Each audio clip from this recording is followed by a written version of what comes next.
Movie చూశాక మాత్రం మనకి ఇమాజినేషన్ పవర్ అయితే పెరుగుతుందన్నమాట. ఎందుకు మనకి చిన్నప్పుడు అంటే చిన్న వయసులో ఉన్నప్పుడు మన గ్రాండ్ పేరెంట్స్ కానీ పేరెంట్స్ కానీ క్యాసెట్స్లో ప్లే చేసేవాళ్ళు. ఏదైనా మూవీని ప్లే చేయాలంటే క్యాసెట్స్లో ప్లే చేసేవాళ్ళు. మనకేమో ఇమాజినేషన్ మూవీ అనేది వస్తూ ఉంటుంది అనమాట మైండ్లోకి. సో అలా అయితే ప్లాన్ చేశారు. స్టార్టింగ్ నుంచి ఎండింగ్ వరకు కూడా మన సుమంత్ గారే కనబడుతూ ఉంటారనమాట మూవీలో అయితే మాత్రం.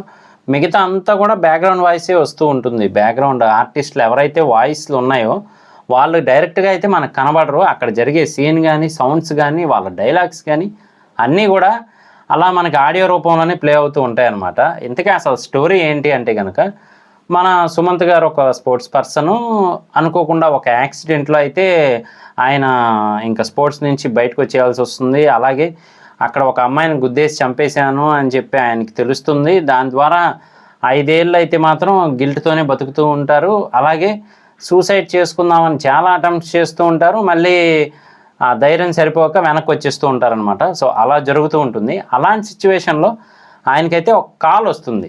ఏంటి అంటే మాత్రం, నేను ఇలా ఒక చోట బంధించబడి ఉన్నాను, కిడ్నాప్ చేశారు అని చెప్పి జరుగుతుంది. కాల్లోనే మొత్తం కాన్వర్జేషను. అక్కడి నుంచి కూడా ఇక స్టోరీలో మనకి రకరకాలుగా ట్విస్టులు అయితే వస్తూ ఉంటాయి అన్నమాట. సో అదంతా మనకి ఆడియోలో మాత్రం వినబడుతూ ఉంటుంది. ఆయన రేడియో జాకీ అనమాట.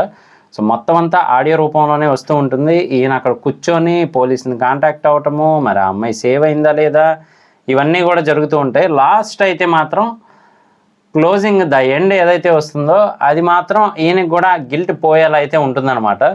సో చాలా డిఫరెంట్గా అయితే ట్రై చేశారు. ఫస్ట్ కాసేపు మనకి కొంచెం చూడడానికి కూడా అంత ఇంట్రెస్ట్ అయితే రాదు మూవీలో. కానీ ఎప్పుడైతే నెమ్మదిగా మూవీ ముందుకెళ్తూ ఉంటుందో నెమ్మదిగా మనకు కూడా అందులో ఇన్వాల్వ్ అయ్యేలాగైతే ఉంటుంది మూవీలో. అలాగే స్క్రీన్ ప్లే అదంతా కూడా ఒక చిన్న రూమ్లోనే ప్లాన్ చేశారని చెప్పచ్చు. చాలా బాగా డిజైన్ చేశారు. ముందుగా థాట్ అయితే డిఫరెంట్గా ఉంది. ఓల్డ్ స్టైల్ని మళ్ళీ చూపించినట్టు అయితే ఉందన్నమాట. సో ఓవరాల్గా మూవీ అయితే 1 టైం వాచబుల్ బాగానే ఉంది.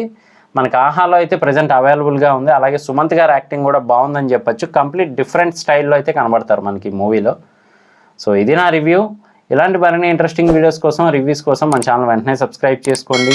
నేను మీ ప్రసాద్. మళ్ళీ నెక్స్ట్ వీడియోలో కలుస్తాను. Love you.